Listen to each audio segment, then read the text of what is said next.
नमस्कार दोस्तों, स्वागत है आपका मेरे चैनल इन्वेस्ट विद दीपक संब्याल में। तो दोस्तों, आज का जो वीडियो बनाने जा रहा हूं, ये वीडियो बनाने जा रहा हूं मैं अपनी ट्रेडिंग स्ट्रेटजी के ऊपर कि मैं स्विंग ट्रेडिंग करने के लिए कौन सी स्ट्रेटजी यूज करता हूं, स्टॉक को कैसे ढूंढता हूं, फिर स्टॉक में ऐसी कौन सी चीजें देखता हूं कि मुझे इस स्टॉक में स्विंग ट्रेडिंग करनी चाहिए कि नहीं करनी चाहिए। तो अपनी स्ट्रेटजी मैं आपके साथ डिस्कस करूंगा। आप इसको कोई भी बाय या सेल रिकमेंडेशन नहीं समझना, आप सिर्फ इसको एनालिसिस पर्पस के लिए आप यूज कर सको, इसको आप भी अपनी ट्रेडिंग में इन्वेस्टमेंट जर्नी में आगे बढ़ सको, इसके लिए मैंने ये वीडियो बनाया है। तो आप इस वीडियो को देखो, समझो, और अगर आपको कोई चीजें अच्छी लगे तो इसमें से आप वो चीजें ग्रैस्प कर सकते हो, आप उनको अपनी ट्रेडिंग स्ट्रेटजी में उतार सकते हो। पहले है कि हमें स्टॉक को फाइंड आउट कैसे करना है और उस स्टॉक में ऐसा क्या होना चाहिए कि आपको लगे कि हाँ, अब इस स्टॉक में मैं स्विंग ट्रेडिंग कर सकता हूं। तो ये एक मैंने फ्रेमवर्क बनाया हुआ है। तो पहले तो कोई भी स्टॉक जो है उसकी मार्केट कैप 1000 करोड़ से ज्यादा होनी चाहिए, क्योंकि 1000 करोड़ से जो छोटे स्टॉक्स होते हैं तो उनमें मैनिपुलेशन ज्यादा होती है। तो 1000 करोड़ का एक मिनिमम मैंने क्राइटेरिया रखा हुआ है कि इसके ऊपर के स्टॉक में ही मैं ट्रेडिंग या स्विंग ट्रेडिंग करूंगा। उसके बाद जो स्टॉक है वो अपने 52 वीक हाई के आसपास ट्रेड होना चाहिए। क्यों?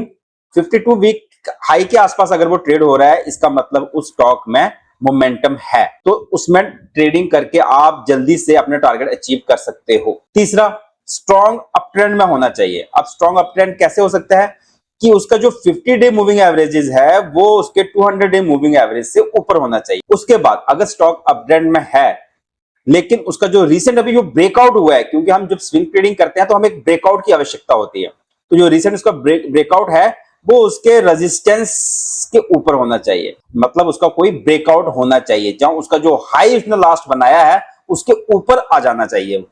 तभी हमें यह पता चलेगा कि स्टॉक जो है वो मोमेंटम में है और अपना रेजिस्टेंस तोड़ चुका है। उसके बाद अगर वो रेजिस्टेंस तोड़ चुका है तो वॉल्यूम देखना भी जरूरी होता है।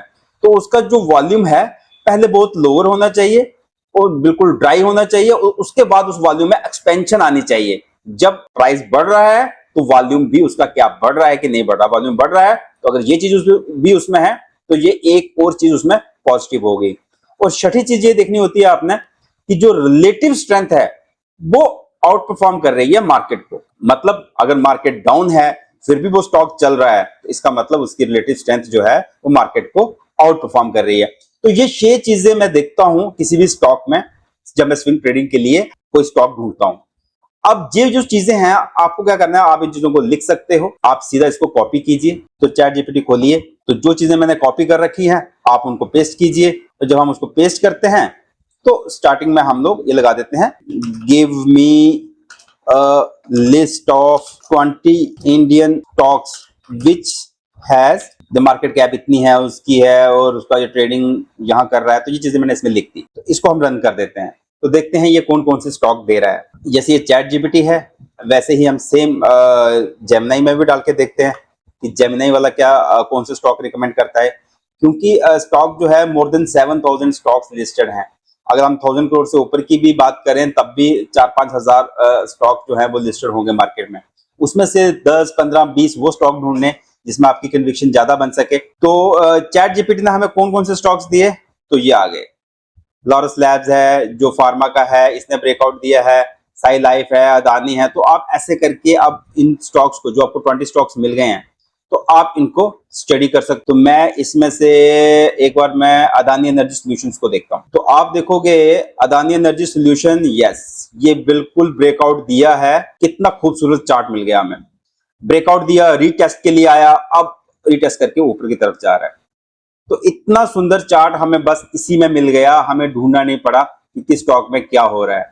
तो इसमें अगर आपको पोजीशन बनानी है तो पोजीशनें बना सकते हैं, आपने टारगेट रख सकते हैं कि आपका फर्स्ट रेजिस्टेंस ये रह सकता है और कहाँ पे आपको स्टॉप लॉस रखना है। स्टॉप लॉस आप इसके नीचे रख सकते हैं जो हमारा सपोर्ट लेवल है। तो इस तरीके से आपको चार्ट मिल जाएंगे, आपको स्टॉक्स मिल जाएंगे। अब देखते हैं और क्या स्टॉक्स दिए हुए हैं इसने।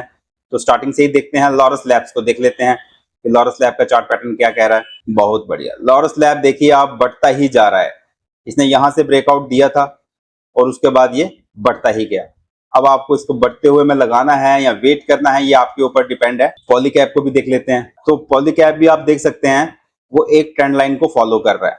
अभी ये ट्रेंड लाइन के ऊपर वाले सिरे में है, तो अभी तो यहाँ पे खरीदना शायद सही नहीं रहेगा। तो हम वेट करेंगे कि जब ये इस ट्रेंड लाइन को नीचे की तरफ आए, तो फिर हमारा एक स्टॉप लॉस बनेगा और हम ऊपर के लेवल पे, ऊपर का जो इसका रेजिस्टेंस लेवल है उसके लिए हम इसमें स्विंग करेंगे। तो ये एक तरीका है। ठीक है, अब देखते हैं जेमिनी ने कौन से स्टॉक्स दिए हैं। तो अगर हम स्मॉल कैप में जाते हैं पारस डिफेंस में, तो एक बार देखते हैं कि पारस डिफेंस वाला क्या चल रहा है। बहुत बढ़िया, अपने हाई के ऊपर निकला हुआ है। अब अगर ये यहाँ से इसको 988 को क्रॉस करता है, तो फिर ये नई जर्नी में शुरू हो जाएगा। तो आप ब्रेकआउट तो देख ही सकते हो, वॉल्यूम के साथ ब्रेकआउट हुआ है और इसके ऊपर हुआ है।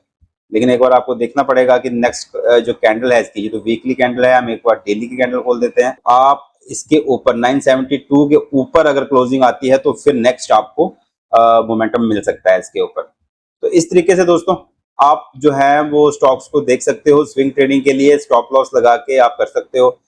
जब मैं सर्च कर रहा तो मुझे एक स्टॉक मिला जो मैं आपके साथ डिस्कस करना चाहता हूं अभी, वो है NMDC स्टील। ये है इसका, देखिए डबल बॉटम पैटर्न के बाद ब्रेकआउट आया है, जो वो इसके बाद आया हुआ है। किसके पहले ड्राई वॉल्यूम था, उसके बाद ब्रेकआउट आया है वॉल्यूम के साथ, और अपने डब्ल्यू पैटर्न का भी ब्रेकआउट है ये।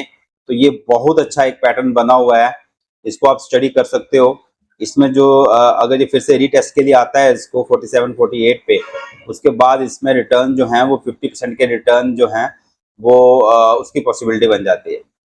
और जो आपका स्टॉप लॉस है वो इसके नीचे आपको रखना पड़ेगा, कहीं 45-46 के आसपास। तो ये बहुत अच्छा एक चार्ट पैटर्न बना हुआ है एनएमडीसी स्टील का। और इसके अगर फंडामेंटल देखें तो एनएमडीसी के फंडामेंटल भी काफी बढ़िया लग रहे हैं। इसके चार्ट में इसका प्राइस टू बुक आप देख सकते हैं 1.1 पे ही ट्रेड हो रहा है। मतलब ये कंपनी जो है, इसके अगर प्रॉफिट एंड लॉस आप देखें तो 3,000 से 13,000 करोड़ पहुंच गया 2 ही साल में। और जहां नेगेटिव में था इसका प्रॉफिट मार्जिन, अब वो पॉजिटिव में आ गया है। तो ऑपरेटिंग प्रॉफिट इसका 1518 करोड़ का पहुंच चुका है। तो मतलब ये दिखा रहा है कि इस स्टॉक में काफी पोटेंशियल है। और जो जिस तरीके से इसने पैटर्न में ब्रेकआउट दिया है, तो ये अपने ऑल टाइम हाई को टच कर सकता है। तो इस तरीके से दोस्तों अगर आप स्टडी करते हो स्विंग ट्रेडिंग के लिए, तो आप स्टॉक्स खुद ही ढूंढ सकते हो। आपको जरूरत नहीं पड़ेगी स्टॉक्स की कि आपको किसी को पूछना पड़ेगी कोई मुझे स्टॉक रिकमेंड करे। आप खुद ही स्टडी कर सकते हो और एक स्ट्रेटजी बना के आप ट्रेडिंग कर सकते हो। वो स्मॉल कैप स्टॉक है, उस स्टॉक का नाम है पेसालो, PAISA, पेसालो डिजिटल। अब इसका भी आप चार्ट पैटर्न देखेंगे तो क्या ब्यूटीफुल चार्ट पैटर्न बना हुआ है। पहले ड्राई वॉल्यूम था, उसके बाद वॉल्यूम के साथ इसमें बाइंग हो रही है। तो ये स्टॉक प्राइस अब इमीडिएट बेसिस पे आपको 62 दिखा सकता है। और 62 के ऊपर अगर बंद होता है तो यहाँ पे इसका एक रेजिस्टेंस रहेगा। तो उसके बाद इसके लेवल जो है 80 के आसपास के इसके लेवल बनते हैं। तो इस तरीके से दोस्तों अगर आप स्टॉक स्टडी करते हो, स्विंग ट्रेडिंग में चार्ट पैटर्न को स्टडी करते हो, तो मैंने आपको ये बता दिया। आपको ये आप 6 पॉइंट लिख लीजिए। तो अपनी स्टडी आप खुद करें, कोई बाय सेल रिकमेंडेशन नहीं है। मैं आपको सिर्फ तरीका बता रहा हूँ कैसे आप स्टॉक्स को ढूंढ सकते हो और स्टडी कर सकते हो। धन्यवाद दोस्तों वीडियो देखने के लिए।